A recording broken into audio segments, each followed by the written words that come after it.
السلام عليكم، أسعد الله أوقاتكم. مرحبا إخواني أينما كنتم، مرحبا بكم في ملخص مباراة المغرب ضد أمريكا في اللقاء الذي سيجري مساء اليوم الأحد ضمن منافسة ربع نهائي كأس العالم تحت 20 سنة تشيلي 2025.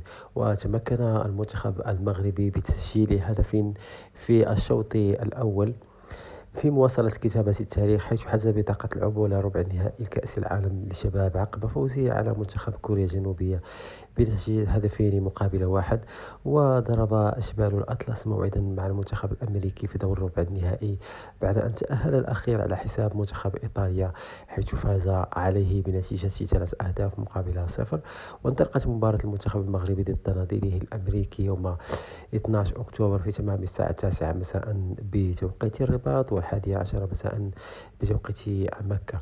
وسجل ياسير محمد الزابيري الهدف الأول للمنتخب المغربي في الدقيقة 32 بعدما استغل تمرير رائع من عثمان معما داخل منطقة الجزاء. وكان المنتخب المغربي أن يسجل الهدف الأول بعد انطلاقة رائعة من عثمان معما من الجهة اليمنى، ولكن تمرير العرضي لم تجد أي لاعب مغربي داخل مربع العمليات.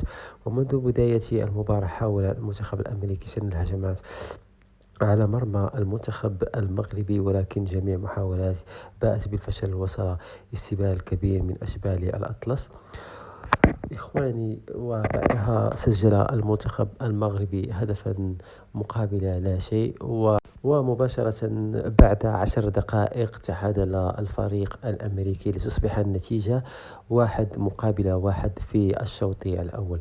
إخواني، نتمنى للمنتخب المغربي الفوز في هذه المباراة وكل التوفيق إن شاء الله، ولم لا الصعود إلى نصف النهائي. إخواني، وصلنا إلى نهاية الفيديو، ولا تنسوا الاشتراك في القناة ليصلكم كل جديد. دمتم في رعاية الله وحفظه. السلام عليكم.